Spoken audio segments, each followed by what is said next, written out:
लिखा हुआ है वर्ब। वर्ब के अंदर भी हम लोगों ने पढ़ रखा है कि वर्ब एक्चुअल में होती क्या है। तो मैंने आप लोगों को डेफिनेशन के अंदर बताया कि verb is a word that is used to express action और स्टेट ऑफ समथिंग और समवन, यानी यह किसी न किसी व्यक्ति या किसी भी चीज की अवस्था या वो कोई एक्शन जो कमिट कर रहा है उसके बारे में एक्सप्लेन कौन करता है, वर्ब करती है। और इनको क्या बोलते हैं हम लोग, एक्शन वर्ड्स बोलते हैं। एक्शन वर्ड्स बोलते हैं आइडेंटिफिकली। तो अब अगर हम बात करें वर्ब की, तो वर्ब को हम लोगों ने काइंड्स के फॉर्मेट में देखें तो दो पार्ट में डिवाइड कर दिया।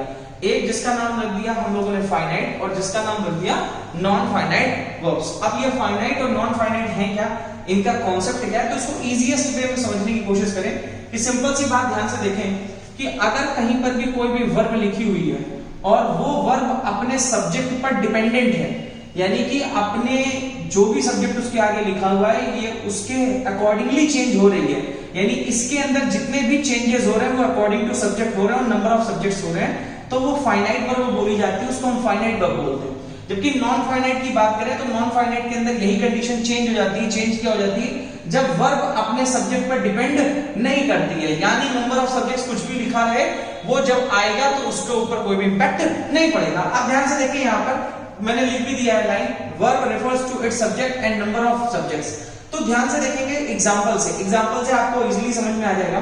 क्या लिखा हुआ है, मोहन राइट्स अ लेटर। यहां पे अगर आप ध्यान से देखें तो मोहन हमारे पास में सिंगुलर पर्सन है और प्रेजेंट इंडेफिनिट का सेंटेंस है, तो हमने यहां पे लगा दिया एस और ईएस वर्ब के साथ, तो लगा दिया राइट्स अ लेटर। यानी कि राइट्स यहां पर कब आ रहा है, जब हम मोहन को देख रहे हैं और तब उसके हिसाब से यहां पे पुट कर रहे हैं। फिर नीचे सेंटेंस लिखा हुआ है शी लाव्स एट हिम।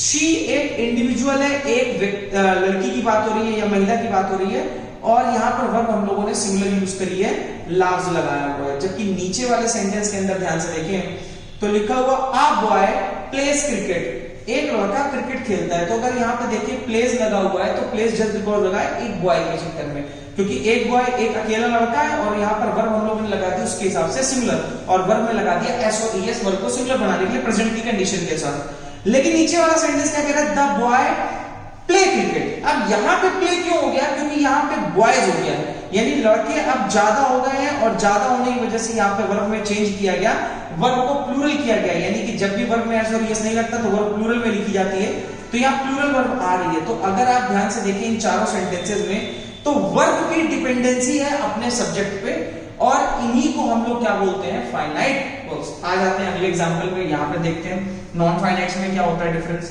यहाँ क्या होता है, वर्ब जो होती है वो रेफर नहीं करती है अपने सब्जेक्ट पर, ये नंबर ऑफ सब्जेक्ट पे। सेंटेंस को ध्यान से देखेंगे, लिखा हुआ I like to give you money, मैं आपको पैसा देना चाहता हूं। तो अगर आप देखिए पसंद करता हूं पैसे देने के लिए, तो अगर मैं यहाँ पे लगा रहा हूं आई एक अकेला व्यक्ति हो गया, यहाँ लाइक लगाया, लेकिन यहाँ टू गिव को देखें तो कोई भी चेंजेस नहीं है। नीचे देखें यहाँ पे हमने जो सब्जेक्ट है प्लूरल कर दिया, दे लाइक कर दिया, they like to give you money, यहाँ पे भी कोई भी चेंजेस नहीं है। टू गिव वैसा का वैसा ही लिखा हुआ है, ये इंफिनिटिव केस बोला जाता है।